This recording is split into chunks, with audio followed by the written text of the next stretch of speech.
The gunshot that shattered the mountain silence that December morning in 1878 was not meant for Josiah Kane, but it grazed his shoulder nonetheless, sending him diving behind a boulder as 3 more bullets ricocheted off the granite face above his head. He pressed his massive frame against the cold stone, his breath coming in white clouds in the frigid air, and knew with absolute certainty that he had to survive this ambush because 20 miles south in the town of Silverton, Colorado, there was a woman who deserved to know the truth that had been burning in his chest for 3 long months.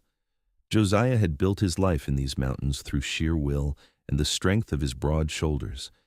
A solitary existence that suited a man who stood 6 feet 4 inches tall and carried 240 pounds of hard muscle earned through years of trapping, hunting, and surviving winters that would have killed lesser men. His dark hair hung past his collar, often tied back with a leather cord, and his hands were calloused and scarred from 1,000 tasks that required both power and precision. He had never needed anyone, never wanted the complications that came with caring, until the day he had ridden into Silverton 3 months ago to trade his furs and had walked into the general store where Sarah Mitchell worked behind the counter. She had looked up at him with eyes the color of summer sky, and something in his chest had shifted like a rock slide, sudden and irreversible. Sarah was 24 years old. With honey-colored hair she kept pinned up in a practical bun, and a smile that could make a man forget every hard thing he had ever endured. She was not delicate, not in the way some women pretended to be. Her hands showed the evidence of hard work, and there was a strength in the way she carried herself that spoke of resilience. When she had handed him his change, their fingers had touched, and Josiah had felt something he had not experienced in his 30 years of living: hope. But now, crouched behind this boulder with blood seeping through his heavy coat, he had to focus on staying alive. The men who had ambushed him were claim jumpers, 3 of them who had been working a played-out mine on the eastern slope and had apparently decided that robbing trappers was easier than honest labor. Josiah had his rifle, a Sharps .50 caliber that could drop an elk at 300 yards, and his Colt revolver on his hip. He had ammunition, he had cover, and he had motivation that went beyond simple survival.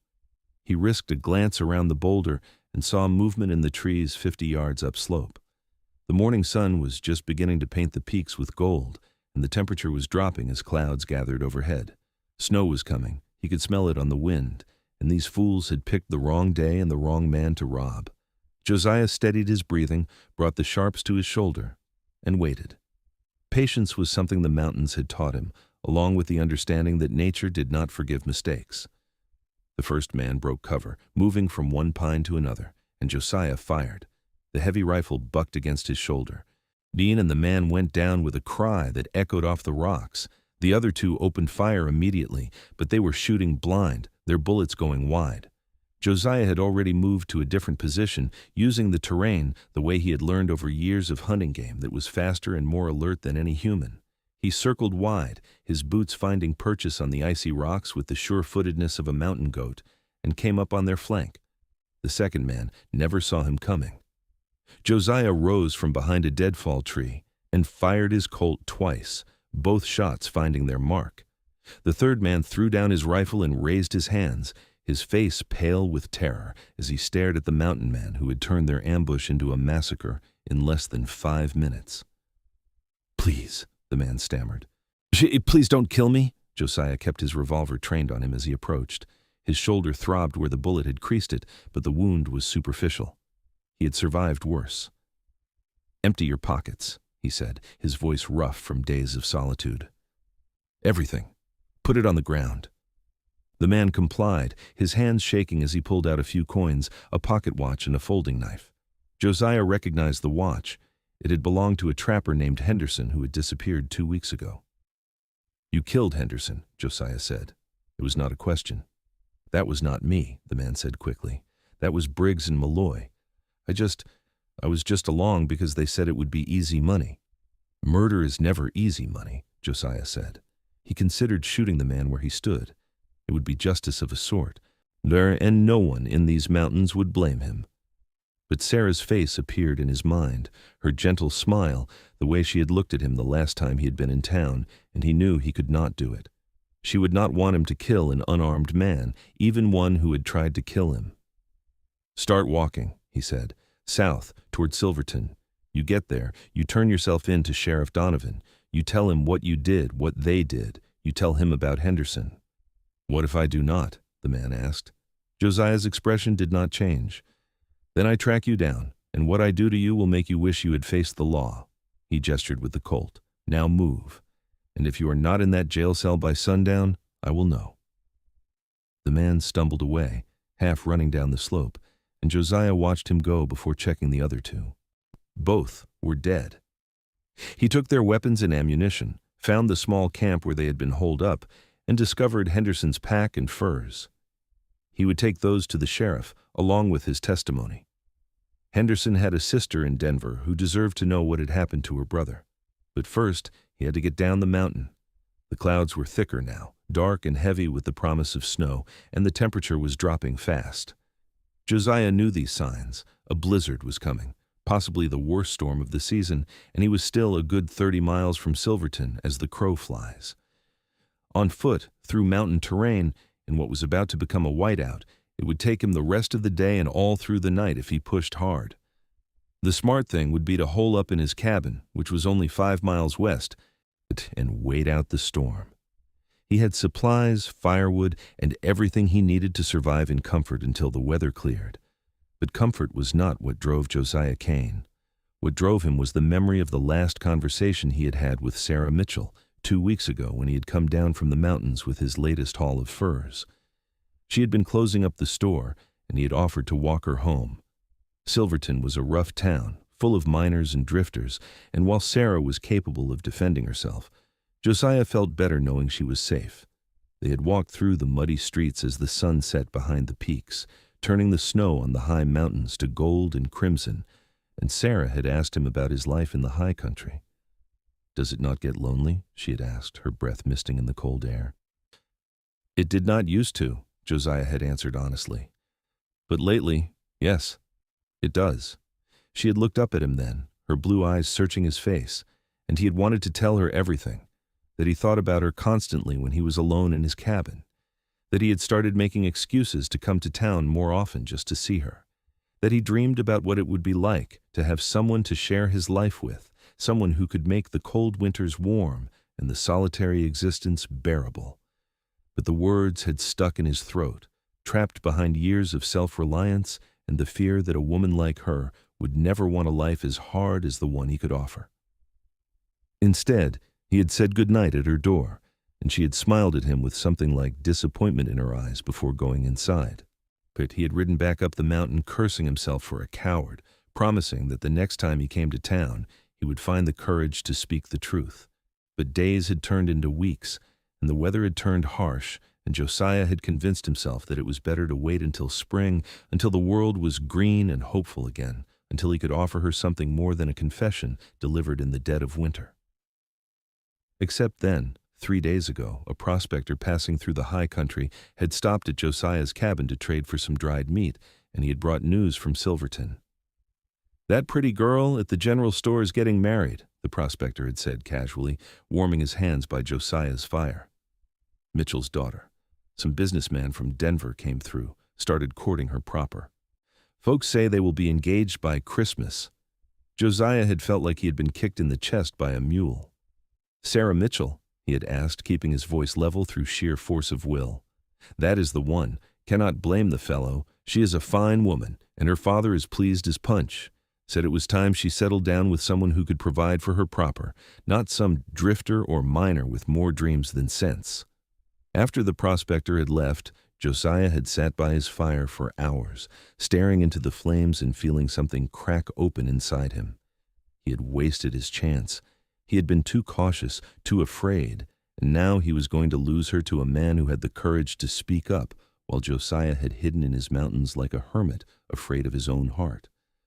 But then, as dawn had broken over the peaks, as he had made his decision, it did not matter if she rejected him. It did not matter if she was already committed to another man.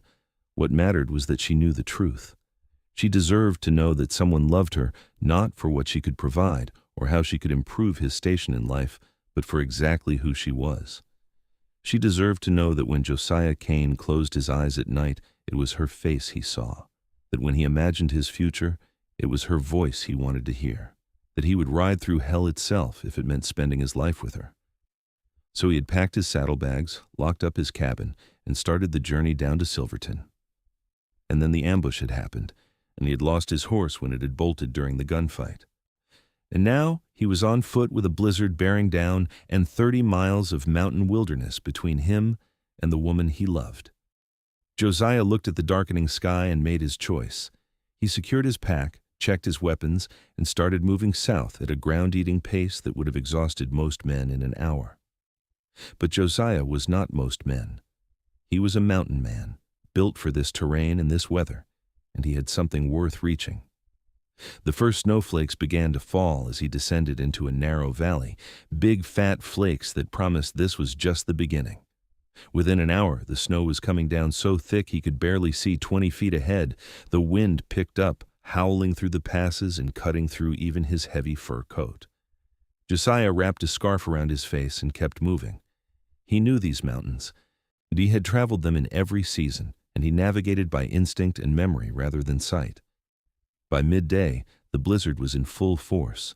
The snow was already knee-deep in places, and the wind was strong enough to nearly knock him off his feet on the exposed ridges. Josiah's beard and eyebrows were coated with ice, and his fingers were numb despite his heavy gloves.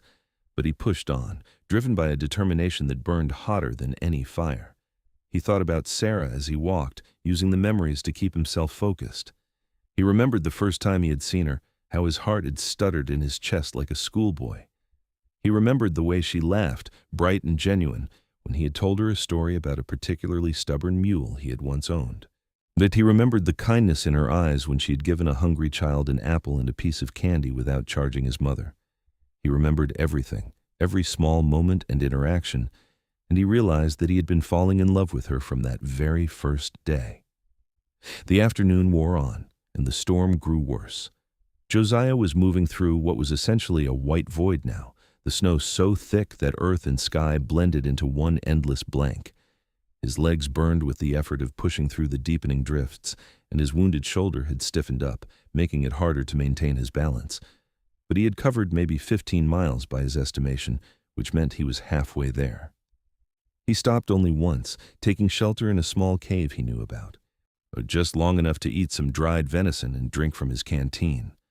The water was ice cold, and it hurt his teeth, but it was necessary. Dehydration was as dangerous as the cold in conditions like these. He flexed his fingers and toes, making sure he still had feeling in them, and then he was moving again. As darkness fell, the temperature plummeted even further. Josiah estimated it was well below zero now, cold enough that exposed skin would freeze in minutes. He had his scarf wrapped around his face, leaving only his eyes visible, and even those were watering from the cold and wind. But he kept moving, one foot in front of the other, using his rifle as a walking stick to probe the snow ahead of him for hidden obstacles. He thought about turning back more than once. His body was screaming at him to find shelter. He had to stop this madness before he killed himself. But every time the thought crossed his mind, he pictured Sarah marrying another man, never knowing that someone had loved her enough to walk through hell for her. That image was more painful than any physical discomfort, and it kept him moving. Around midnight, he reached what he thought was Cascade Creek, though it was hard to tell with everything buried under several feet of snow. If he was right, he was about 10 miles from Silverton now. He had made good time despite the storm, but he was paying the price. His legs were shaking with exhaustion, and he was having trouble focusing his thoughts. The cold was getting to him, he realized. He needed to be careful. Hypothermia could make a man stupid, and stupid mistakes in the mountains were fatal. He forced himself to stop and do jumping jacks, getting his blood moving, working warmth back into his muscles. Then he ate more dried meat and checked his bearings as best he could. The storm was still raging, showing no signs of letting up, but Josiah thought he could see the faintest lightning in the eastern sky. Dawn was coming, which meant he had been traveling for almost 24 hours straight. He started moving again, focusing on nothing but the next step, and the next, and the next. Time lost all meaning. There was only the white void, the howling wind, and the cold that tried to seep into his bones. But Josiah Kane was stronger than the cold. He had been forged in these mountains, tempered by hardship and solitude, and he would not be defeated now. When the lights of Silverton finally appeared through the snow, dim and blurred but unmistakable, Josiah felt something like relief wash over him. He had made it, 30 miles through a blizzard that would have killed most men, and he had made it. The sun was just beginning to rise, painting the storm clouds with the faintest hint of gray light. It was morning, just barely, and he was here. The town was mostly asleep, huddled against the storm, with only a few buildings showing lamplight in their windows. The streets were buried under several feet of snow, and Josiah's legs nearly gave out as he staggered into town. But he forced himself to keep moving. He knew where the Mitchell house was, a small but well-kept home on the northern edge of town where Sarah lived with her father.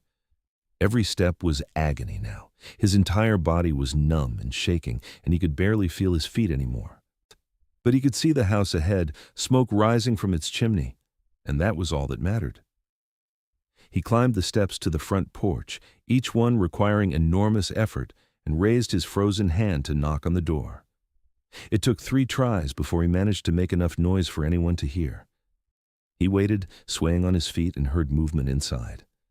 Then the door opened, and Sarah was there, wrapped in a thick robe with her hair loose around her shoulders, and her eyes went wide with shock. "Josiah?" she said, her voice incredulous. "My God, what are you doing here?" He tried to speak, but his jaw was too stiff from the cold. He managed to unwrap the scarf from his face with clumsy fingers, and Sarah gasped. "You are freezing," she said, reaching out to grab his arm. "Come inside, quickly." He let her pull him into the house, like into warmth that felt like fire against his frozen skin. Sarah kicked the door shut and yelled for her father. "Papa, I need help. We need blankets and hot water now." James Mitchell appeared from the back of the house, a gray-haired man with a weathered face who had owned the general store for 20 years. He took one look at Josiah and moved into action without questions. "Get him by the fire," he said. "I will get what we need." Sarah guided Josiah to a chair near the fireplace and started stripping off his frozen outer layers. His coat had ice crusted all over it, and his gloves had to be pried off his hands. She gasped when she saw his fingers, which were white and waxy. "Papa, I think he has frostbite," she called out. "I'm getting water," James said from the kitchen. "Not too hot. We have to warm him slowly." Sarah wrapped a blanket around Josiah's shoulders and knelt in front of him, taking his hands in hers and rubbing them gently. "Josiah, why are you here?" she asked, her eyes searching his face. "You could have died out there. What could possibly be important enough to risk your life in a blizzard like this?" He looked at her, this woman who had haunted his dreams and driven him to walk 30 miles through hell, and found his voice at last. It came out rough and cracked, but the words were clear. "I had to tell you before it was too late. I had to tell you that I love you, Sarah.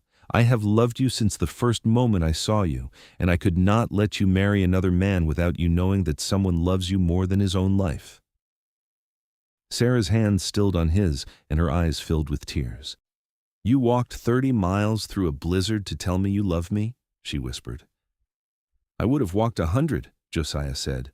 "I know I have nothing to offer you but a hard life in the mountains.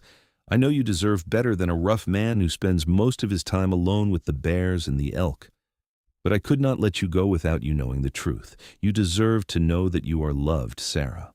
Loved for exactly who you are, not for what you can provide or how you can improve someone's circumstances. Just loved, completely and forever." The tears spilled down her cheeks, and she let out a sound that was half laugh and half sob. "You fool," she said, but her voice was tender. "You beautiful, impossible fool." James returned with a basin of lukewarm water and more blankets. He handed them to Sarah and then stood back, watching his daughter with an expression Josiah could not quite read. Sarah placed Josiah's hands in the water, and he hissed at the pins and needle sensation as blood flow returned to his fingers. "Papa," Sarah said without looking away from Josiah, "would you give us a moment, please?" James hesitated, then nodded. "I will make some coffee," he said, and retreated to the kitchen. Sarah waited until they were alone, then took Josiah's face in her hands. Her palms were warm against his frozen skin, and her touch was infinitely gentle. "That businessman from Denver," she said. "His name is Robert Thornton, and he came here 3 weeks ago looking for property to invest in. He took one look at me and decided I would make a suitable wife. He proposed after knowing me for 5 days." "I heard you accepted," Josiah said, his heart sinking despite her tears. "No," Sarah said firmly. "I told him I needed time to think. He gave me until Christmas to make my decision. He said he would return then for my answer." She smiled through her tears. "I've been trying to figure out how to tell him no, because I realized I could not marry a man I did not love. I could not marry someone just because it was practical or because my father thought it was a good match. But I did not know what else to do, because the man I have been in love with for 3 months kept running back to his mountain instead of staying here with me." Josiah stared at her, his exhausted mind trying to process what she had just said. "You love me?" he asked, his voice rough with emotion. "Of course I love you," Sarah said, laughing and crying at the same time. "P, why do you think I always found excuses to talk to you when you came to the store? Why do you think I was disappointed every time you left without saying more than a few words? I have been waiting for you to tell me how you felt, you stubborn man. I was starting to think you never would." Josiah pulled his hands from the water, ignoring the pain in his fingers, and cupped her face. "I was afraid," he admitted. "I was afraid you would not want the life I could give you. It is hard up there, Sarah. The winters are brutal and the work is endless, and you would be isolated from town for months at a time." "Do you think I am afraid of hard work?" Sarah asked, raising an eyebrow. "Do you think I need parties and social calls to be happy? Josiah, I have spent my whole life in this town, watching miners and trappers and homesteaders build lives in this wilderness. I know what it takes, and if the choice is between a comfortable life with a man I do not love and a hard life with you, there is no contest." He kissed her then, his frozen lips meeting hers with a tenderness that belied his rough exterior. She kissed him back, her arms wrapping around his neck, and for a moment all the cold and pain and exhaustion faded away. There was only Sarah, warm and real in his arms, kissing him like he was the most precious thing in the world. When they finally broke apart, Josiah rested his forehead against hers. "I'm still half frozen," he said, "and I probably smell like a bear, and I do not have a ring or any way to do this properly. But Sarah Mitchell, will you marry me?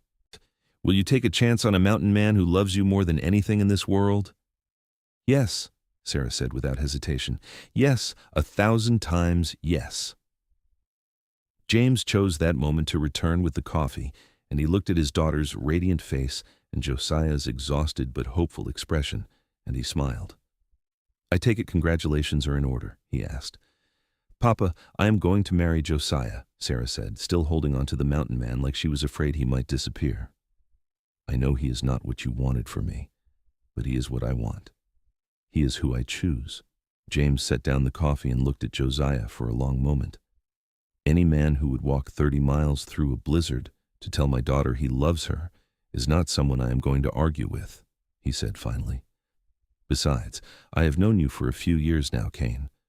You are a good man. Even if you are crazy enough to travel in weather like this, you will take care of her." "With my life," Josiah promised. "Then you have my blessing," James said. "Now drink this coffee before you freeze to death in my living room. It would be poor form for the groom to die before the wedding." Over the next hour, Sarah and her father worked to get Josiah properly warmed up. The frostbite on his fingers turned out to be minor, and though his entire body ached with exhaustion, he had no serious injuries beyond the bullet graze on his shoulder, which Sarah cleaned and bandaged with capable hands. He told them about the ambush and the claim jumpers, and James promised to inform Sheriff Donovan as soon as the storm let up. "You should rest," Sarah said, running her fingers through his long, dark hair. They were sitting together on the sofa now, wrapped in blankets, and Josiah had never felt more content in his entire life. "You need to sleep, Josiah. You have been awake for more than a day." "I will rest later," Josiah said. "Right now I just want to sit here with you and make sure this is real, that you really said yes." "I really said yes," Sarah confirmed, smiling at him with such love that his chest ached. "You are stuck with me now, mountain man." They talked for hours as the storm raged outside, making plans for their future. Josiah described his cabin in detail, the valley where it sat, the creek that ran nearby, the meadow where elk grazed in the summer. He told her honestly about the challenges, the isolation, and the harsh winters, but also about the beauty, the peace, the sense of being part of something wild and eternal. Your Sarah listened to all of it and never once looked doubtful. "When can we leave?" she asked. "I mean, after we are married. When can I see our home?" "As soon as the weather clears and it is safe to travel," Josiah said. "But Sarah, are you sure? You will be leaving your father, your life here. Once we go up the mountain, we will not be able to come to town often, especially in winter."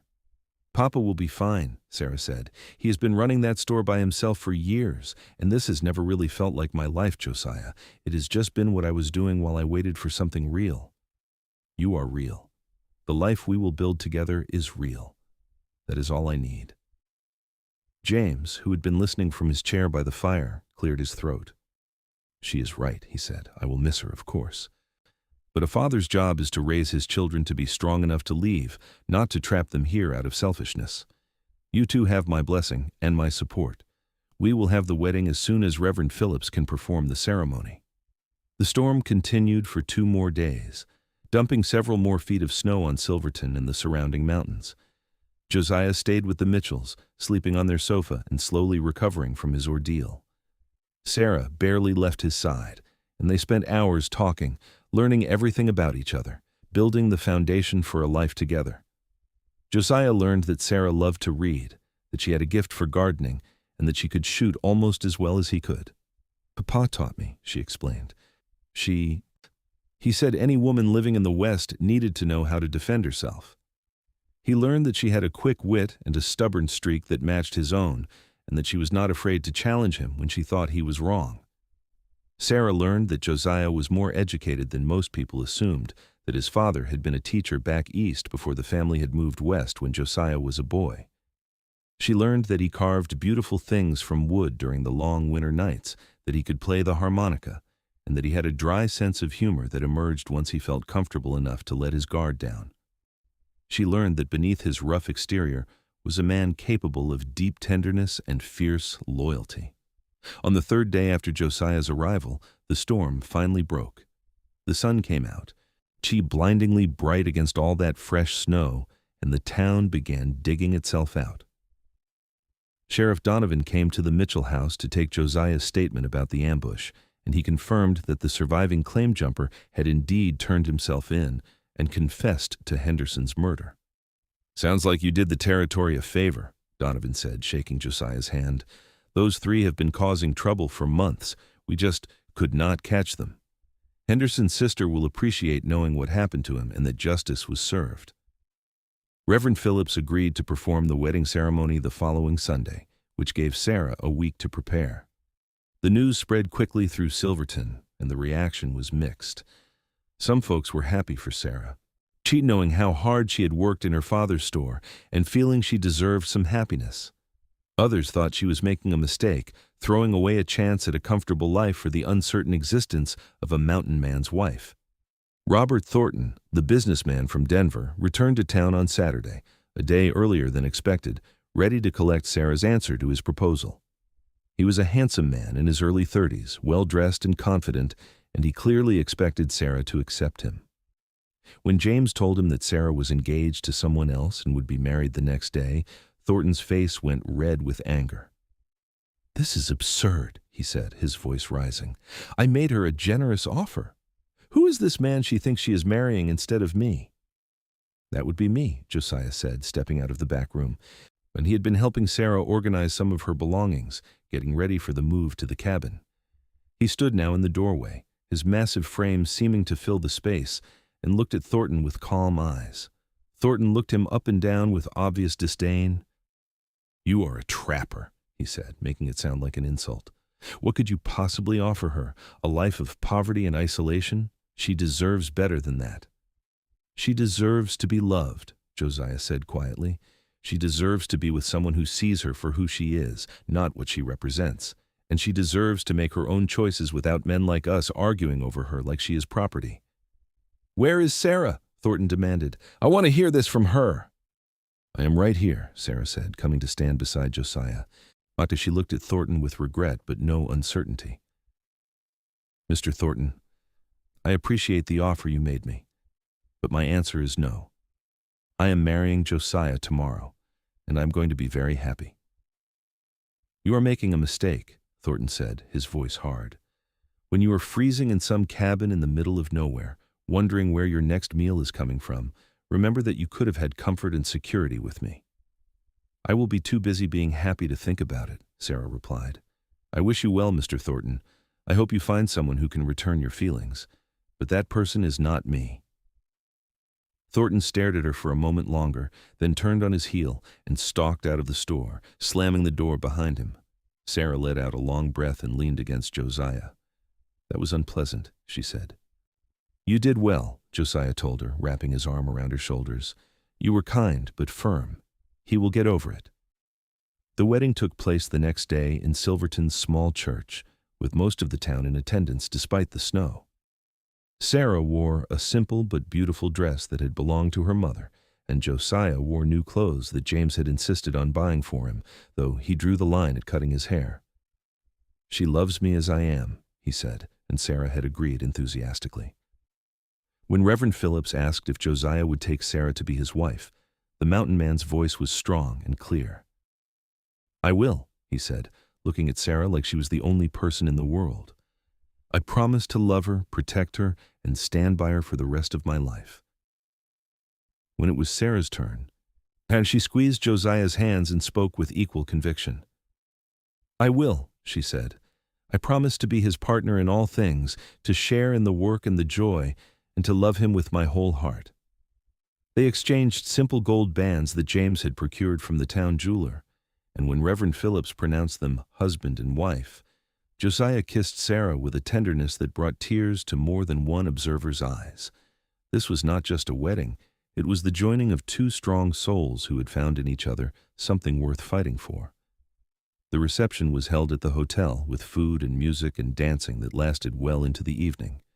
Josiah was not much for dancing, but he did his best, holding Sarah close and letting her guide him through the steps. She laughed at his awkwardness, but her eyes were full of love, and that was all that mattered to him. As the celebration wound down, James pulled Josiah aside. "You take care of my girl," he said, his voice gruff with emotion. "She is the most precious thing in my life, and I am trusting you with her." "I will guard her with my life," Josiah promised. "And James, thank you, for raising such an incredible woman and for trusting me with her." James gripped his hand firmly. "You earned that trust when you walked through a blizzard for her," he said. "Just remember, you are always welcome here, both of you. This will always be her home too." Josiah and Sarah spent their wedding night in a room at the hotel, a luxury that Josiah insisted on despite the expense. They lay together in the soft bed, wrapped in each other's arms, and talked about their future until exhaustion finally claimed them. When Josiah drifted off to sleep with Sarah curled against his chest, he felt a peace he had never known before. He was no longer alone in the world. He had a partner, a wife, someone to share the beauty and the hardship of the life he had chosen. They stayed in Silverton for another week, giving Sarah time to say proper goodbyes and for Josiah to purchase supplies they would need for the cabin. He bought fabric for Sarah to make curtains, seeds for the garden she wanted to plant in the spring, books to read during the long winter nights, and a better stove for cooking. He also bought her a rifle of her own, a lighter Winchester that would be easier for her to handle, and spent hours at the shooting range teaching her to use it effectively. "I know you said your father taught you to shoot," he explained. "But this is different than target practice. I need to know you can defend yourself in the cabin if something happens when I'm out checking traps. I need to know you will be safe." Sarah proved to be an excellent student, and after a few days of practice, she could hit a target at 100 yards with consistent accuracy. "I will be safe," she assured him, "and you will be safe too, because I will not let anything happen to you." When the day finally came to leave for the cabin, half the town turned out to see them off. Sarah hugged her father tightly, both of them crying, and promised to send word whenever Josiah made trips to town for supplies. Josiah had purchased a sturdy mule to carry their goods and a gentle mare for Sarah to ride, while he would walk alongside them. The journey would take 2 days under good conditions, and the weather was holding clear and cold. They set out on a bright January morning, with the sun glittering on the snow and the peaks standing sharp against a brilliant blue sky. Sarah looked back once at Silverton, her eyes misty, and then turned forward. "I am ready," she said to Josiah. "Show me our home." The journey was hard but beautiful. They climbed through forests of pine and aspen, crossed frozen streams, and traversed meadows buried under snow. Josiah pointed out landmarks, showed Sarah where to find different plants and herbs in the warmer months, and taught her to read the signs that animals left in the snow. She absorbed everything like a sponge, asking questions and proving that she had meant what she said about not being afraid of the work. They spent the first night in a small cave that Josiah had used before, on building a fire and cooking a simple meal of salt pork and beans. As they lay wrapped in their blankets with the fire crackling nearby, Sarah looked up at the stars visible through the cave entrance and smiled. "This is incredible," she said. "I have never seen stars so bright." "Wait until you see them from the cabin," Josiah said, pulling her closer. "There is a spot on a ridge nearby where you can see the entire valley, and the sky seems close enough to touch. I will take you there when the weather is warmer." "I cannot wait," Sarah said, and kissed him softly. "Thank you for bringing me here, Josiah. Thank you for loving me enough to walk through that blizzard." "I would do it again in a heartbeat," he told her. "Every step was worth it to have you here with me now." They reached the cabin late the following afternoon. It sat in a small valley surrounded by towering peaks, with a creek running nearby, and a meadow that Josiah said would be covered in wildflowers come spring. The cabin itself was solidly built from logs, with a stone chimney and real glass windows that Josiah had packed up the mountain piece by piece 2 years ago. It was not large, just one main room with a loft for sleeping, but it was well made and weather-tight. Sarah dismounted from her horse and stood looking at it, her breath misting in the cold air. "It is perfect," she said softly. "This is perfect, Josiah." He came to stand beside her, suddenly nervous. "It is small," he said, "and rough. I know it is not much compared to what you are used to." Sarah turned to him, her eyes bright. "It is ours," she said. "Nah, that makes it everything." They spent the rest of the day unloading their supplies and getting settled. Josiah showed Sarah where everything was, how to work the stove, where he kept the firewood and the tools. She explored every corner of the cabin, exclaiming over the simple furniture he had built himself and the small details he had never thought much about before. The wooden plates he had carved, the bearskin rug in front of the fireplace, the collection of books on a shelf by the window. That night, they made love in the loft with the sound of wind singing through the pines outside, and afterwards, Josiah held Sarah close and felt something shift in his chest. This was what home felt like. Not the cabin, not the mountains, but this feeling of completeness, of being with the person who made everything else make sense. The winter passed in a rhythm of work and quiet contentment. Josiah checked his trap lines while Sarah managed the cabin, cooking, cleaning, and learning all the skills she would need to thrive in this environment. She proved to be resourceful and adaptable, never complaining about the cold or the isolation. Instead, she seemed to blossom, her cheeks growing pink with health and her eyes bright with happiness.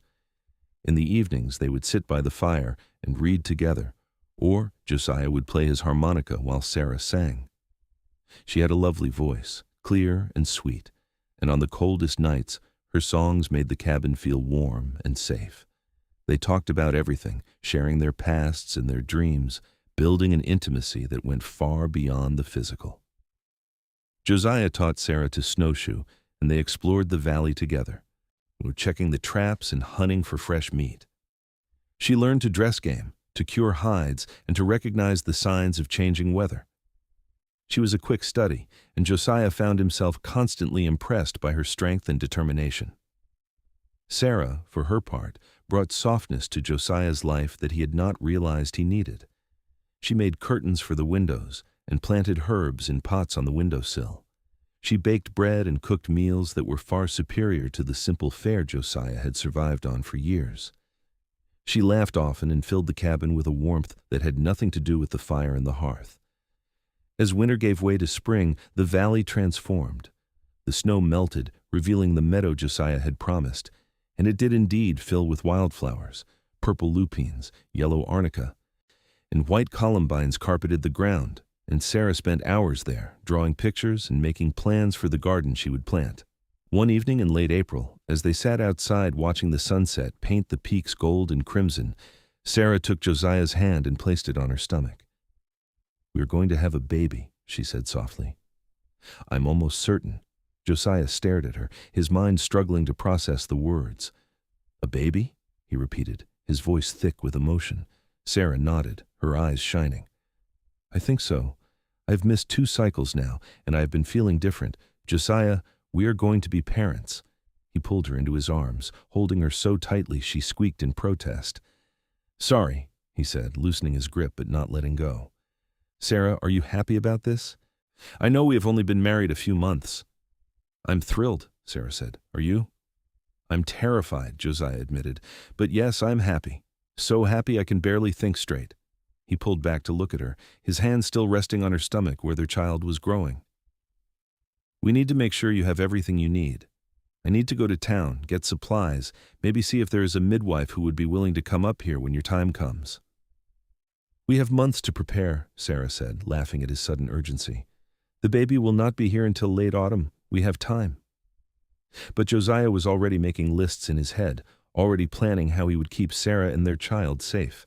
He would expand the cabin, build a proper bedroom for them, and a nursery for the baby. And he would stockpile supplies and make sure they had everything they needed before the next winter set in. He would do whatever it took to provide for his family. Over the following months, Josiah worked like a man possessed. He built the addition to the cabin, crafting a bedroom and a small nursery with the same care he put into everything he did. He made a cradle from smooth pine and a rocking chair for Sarah. He hunted and trapped with renewed focus, building up their stores of meat and furs. Sarah, meanwhile, tended her garden and prepared for the baby's arrival. She made tiny clothes from soft fabric, knitted blankets, and sewed diapers. Her belly grew round, and Josiah found himself constantly in awe of the miracle happening inside her. He would place his hand on her stomach and feel their child move, and each time, it filled him with a wonder that never faded. In August, Josiah made the trip down to Silverton to sell his furs and purchase the supplies they would need for the birth. James was thrilled to hear about the coming grandchild and insisted on loading Josiah down with gifts for Sarah and the baby. The town's midwife, a capable woman named Martha Stevens, agreed to come up to the cabin when Sarah's time came, though she warned Josiah that he needed to give her plenty of notice as the journey would take 2 days. "I will come get you the moment her pains start," Josiah promised. "I will not take any chances with her or the baby." As autumn painted the mountains in shades of gold and crimson, Sarah grew more uncomfortable, and Josiah grew more anxious. He barely left her side, constantly asking if she needed anything, and if she was feeling all right, if he should go get the midwife now, just to be safe. Sarah bore his hovering with patient amusement, assuring him that first babies took their time and he would have plenty of warning. She was right. On a clear October morning, Sarah woke Josiah before dawn with a hand on his shoulder and a calm voice. "It is time," she said. "You need to go get Martha." Josiah was out of bed and dressed in record time, his heart pounding. "Are you sure?" he asked. "Is it really time?" "My water broke an hour ago," Sarah said, "and the pains are coming regularly now. Yes, my love, it is time. Now go and hurry back." Josiah kissed her fiercely, made sure she had everything she needed within reach, and then practically ran down the mountain. He covered the distance to Silverton in half the time it normally took, arriving at Martha's house before noon. She was ready, having prepared her supplies weeks ago, and they started back immediately. The journey back seemed to take forever, even though they made good time. Josiah's mind was full of terrible possibilities, all the things that could go wrong. But when they arrived at the cabin as the sun was setting, they found Sarah calmly pacing the main room, breathing through contractions with impressive focus. "You made it," she said, relief clear in her voice. "I was starting to worry you would miss everything." Martha took charge immediately, shooing Josiah out of the bedroom and telling him to boil water and prepare clean linens. He obeyed, grateful to have something to do with his hands, but his attention was fixed on the sounds coming from the other room. Sarah's breathing, Martha's calm instructions, and then, as the night wore on, Sarah's cries of pain that made Josiah's chest ache with helplessness. He wanted to be with her, to hold her hand and tell her she was strong, that she could do this. But Martha was firm about keeping him out, saying he would only be in the way. So Josiah paced and prayed and tried not to imagine all the things that could be going wrong. It was just after midnight when he heard a new sound, the thin, indignant wail of a newborn baby. Josiah froze, his heart in his throat, and waited. Then Martha appeared in the doorway, smiling. "You have a son," she said, "a big, healthy boy, and Sarah did beautifully. She's tired, but fine." Josiah did not remember crossing the room, but suddenly he was in the bedroom, and there was Sarah, propped up against pillows with their baby in her arms. She looked exhausted, her hair damp with sweat and her face pale, but her smile was radiant as she looked up at him. "Come meet your son," she said softly. Josiah approached slowly, almost afraid to move too quickly, and looked down at the tiny bundle in Sarah's arms. The baby had a shock of dark hair and a red, wrinkled face, and he was the most beautiful thing Josiah had ever seen after his mother. "Can I hold him?" Josiah asked, his voice rough with emotion. Sarah carefully transferred the baby to his arms, and Josiah cradled his son with a gentleness that seemed impossible for such large hands.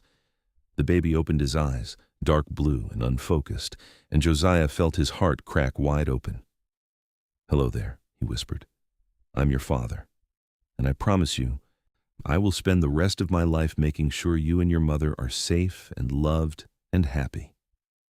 They named him Thomas, after Josiah's father, and for the next few weeks the cabin was filled with the sounds of a newborn. Josiah was a devoted father, getting up with Sarah for nighttime feedings, changing diapers, and spending hours just watching his son sleep. He was amazed by how small Thomas was, how fragile, and how such a tiny person could inspire such fierce, protective love. Sarah recovered quickly from the birth, and soon she was back to managing the cabin while caring for Thomas. She made it look easy, though Josiah knew it was not. He tried to take on as much of the work as he could, wanting to give her time to rest and heal. They worked as a team, dividing the tasks and supporting each other. Beef and their love deepened with each passing day. As Thomas grew, he brought new joy to their lives. His first smile, his first laugh, the way he would watch his father with intense focus and reach for Sarah whenever she came near. Josiah had never imagined he could feel this complete, this content.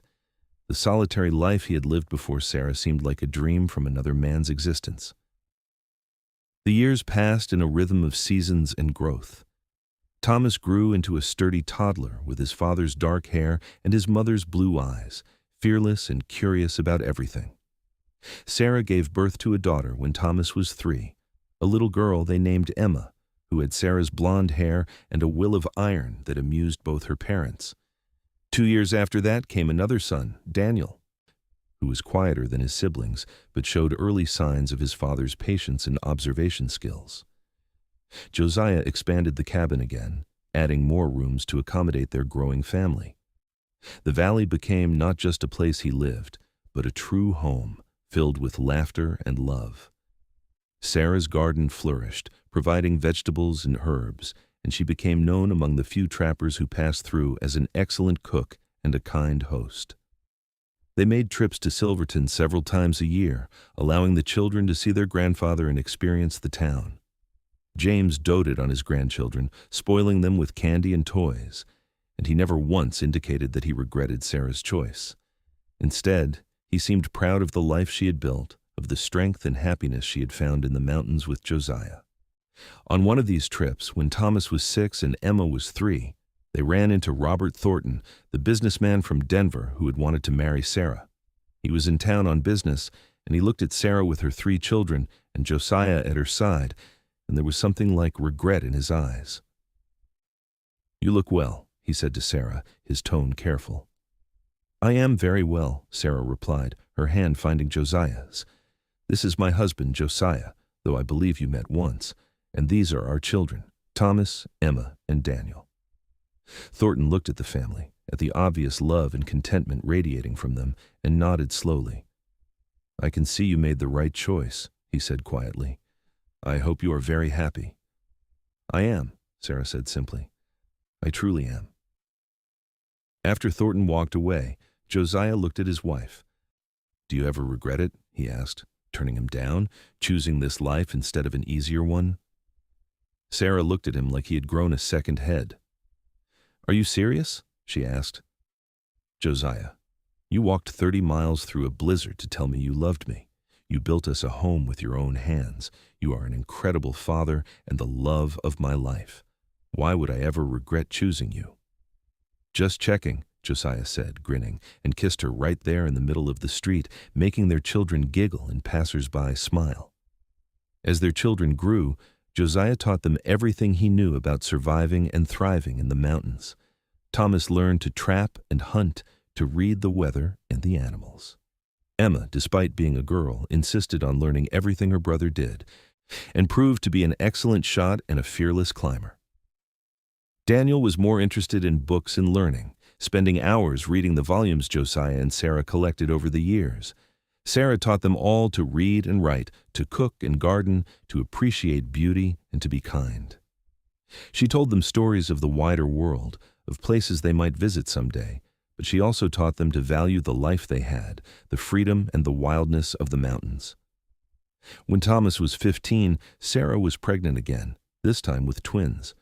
2 more boys, born on a snowy December night, who they named Jacob and Samuel. The cabin was full to bursting now, loud and chaotic and filled with the kind of love that Josiah had never imagined possible when he had been a solitary mountain man. One winter evening, when the children were all finally asleep and the cabin was quiet, Josiah and Sarah sat together by the fire. Sarah was leaning against his chest and Josiah had his arms wrapped around her, his chin resting on top of her head. "Do you remember the night you showed up at my father's house half frozen?" Sarah asked softly.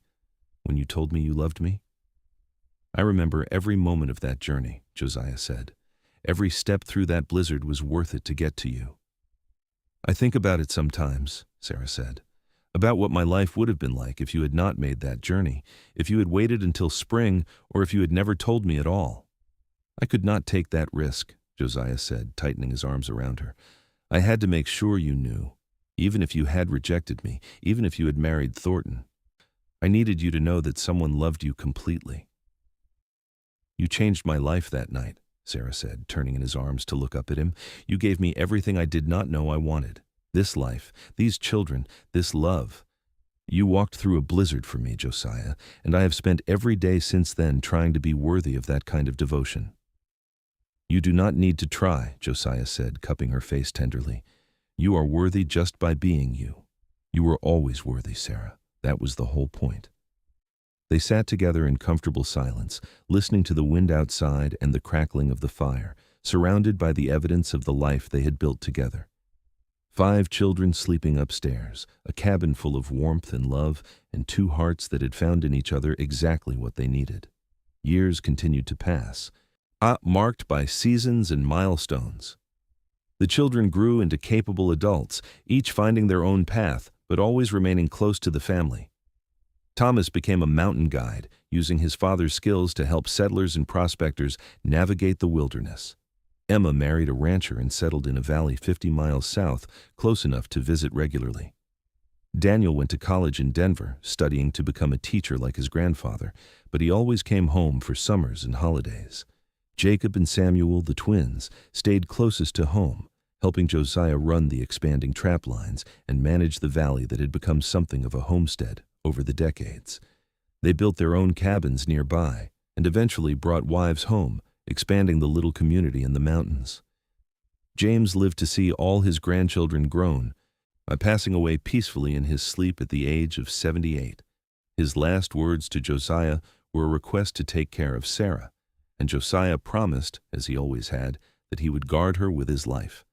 As Josiah and Sarah entered their later years, they spent more time sitting together, watching the valley change with the seasons and reflecting on the life they had built.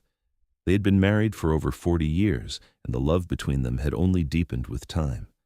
They moved a bit slower now, and Josiah's hair had gone silver, but his eyes still lit up when Sarah entered a room, and she still smiled at him like he had just walked through a blizzard to tell her he loved her.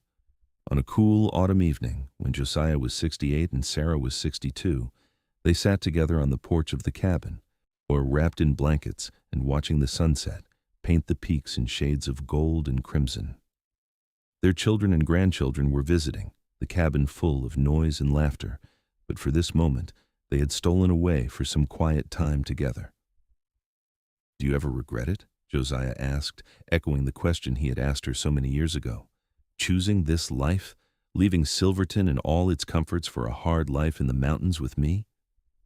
Sarah looked at him with exasperation and love in equal measure. "After all these years, you still ask me that?" she said. "Josiah Kane, you are the most stubborn man I have ever known."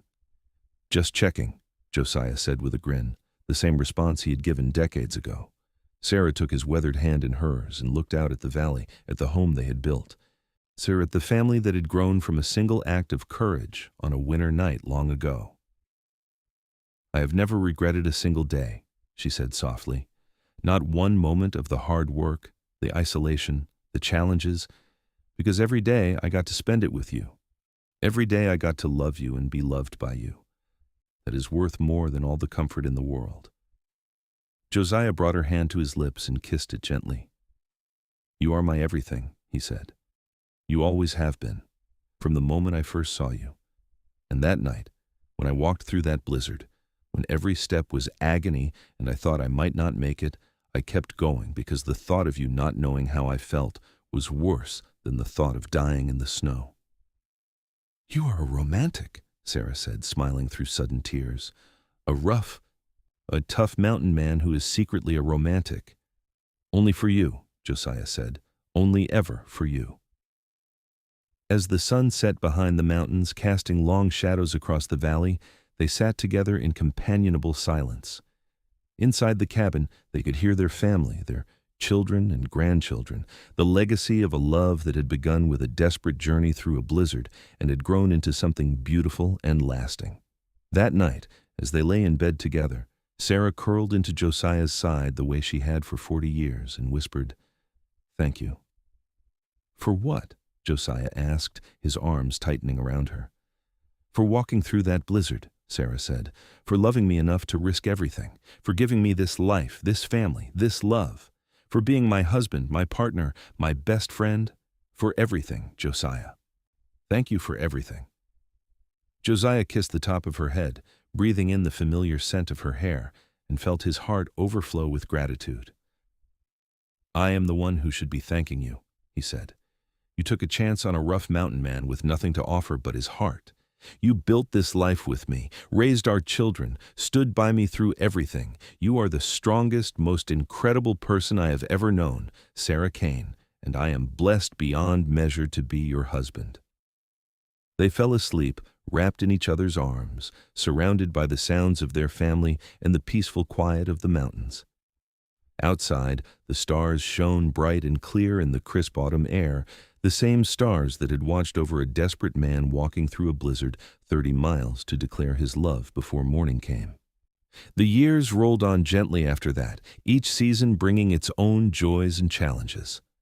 Josiah and Sarah watched their family continue to grow, welcoming more grandchildren and eventually even great-grandchildren.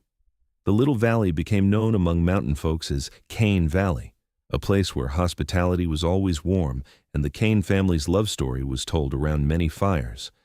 Josiah continued to work his trap lines well into his 70s, though Thomas and the twins did most of the heavy work now. He could not climb as high or go as far as he once had, but he still knew these mountains better than anyone, and he still felt the pull of the wild places. Sarah, meanwhile, had become something of a legend among the scattered communities of the high country. She was known for her wisdom, her kindness, and her skill at healing. People would travel for days to get her advice on everything from childbirth to settling disputes. On Josiah's 75th birthday, the entire family gathered at the cabin for a celebration. All 5 of their children were there with their spouses, along with 14 grandchildren and 3 great-grandchildren. The cabin could not hold them all, so they set up tents and bedrolls, turning the meadow into a temporary village. That evening, as they sat around a massive bonfire, the younger generation asked Josiah to tell the story of how he and Sarah had met and fallen in love. It was a story they had heard many times, But they never tired of it, and Josiah never tired of telling it. He described that first meeting in the general store. In the way Sarah had looked at him with those blue eyes and changed something fundamental in his chest. He talked about the months of fear and hesitation, of wanting to speak but not knowing how. And then he told them about hearing that another man was courting Sarah, that he was going to lose her if he did not act. "So I made my decision," Josiah said, his voice still strong despite his years. "I packed my gear and started down the mountain. And then a blizzard hit, the worst storm I had seen in years. The smart thing would have been to turn back, to wait it out. But I kept thinking about your grandmother, about the possibility that she would marry another man and never know that I loved her, and I could not live with that. So I walked, 30 miles through snow so thick I could barely see my hand in front of my face, through wind that tried to knock me down, through cold that should have killed me." The children and grandchildren listened with rapt attention, even though they knew how the story ended. There was something magical in hearing it told by the man who had lived it, in seeing the way he looked at Sarah as he spoke. And when I finally made it to Silverton, when I knocked on her father's door and she opened it, I knew every step had been worth it, because I got to tell her the truth. I got to tell her that I loved her more than my own life, and the miracle was that she loved me back. Sarah reached over and took his hand, her eyes shining with tears. "The real miracle," she said, "is that we have had all these years together, that from that one act of courage we built this family, this life. That is the true gift." The celebration continued late into the night, with music and stories and laughter echoing off the mountains. As Josiah sat surrounded by his family, with Sarah beside him and the evidence of their love all around them, he felt a contentment so deep it was almost painful. This was what he had walked through that blizzard for. Not just Sarah, though she was the center of it all, but this entire life they had created together. Josiah lived to be 82 years old, strong and sharp until nearly the end. When he finally passed, it was peacefully in his sleep on a spring morning, with Sarah holding his hand and the sound of birdsong coming through the open window. His last words to her were the same words he had spoken that long ago night when he had arrived half frozen at her father's door. "I love you, Sarah. I've always loved you." Sarah grieved deeply, but not bitterly. She had had 54 years with the man she loved, and she knew that was more than most people ever got. She lived for another 8 years after Josiah's death, surrounded by her family, tending her garden and telling stories about the mountain man who had loved her enough to walk through a blizzard just to tell her so. When Sarah finally passed at the age of 78, the family buried her next to Josiah in a small clearing overlooking the valley they had made their home. The headstone was simple, carved from local granite, and it read, "Josiah and Sarah Kane. He walked through a blizzard to tell her he loved her. She loved him back. Together, they built a life worth living." Their children and grandchildren continued to gather in the valley every year on the anniversary of that famous blizzard walk, keeping the story alive for new generations. The cabin became a family landmark, maintained and cherished, a tangible connection to the love story that had started it all. And on clear winter nights, when the stars shone bright over Kane Valley and the wind sang through the pines, it was easy to imagine a tall, broad-shouldered mountain man walking through the snow, driven by love and determination, on his way to tell a woman that she was his whole world. It was a story of courage, of love that refused to be silenced by fear or distance, or even the worst that nature could throw at it. It was quite simply a love story for the ages, born in the Wild West and lasting through generations. And it all started with a single decision, made in desperation and hope, to walk 30 miles through a blizzard just to tell her he loved her before morning came.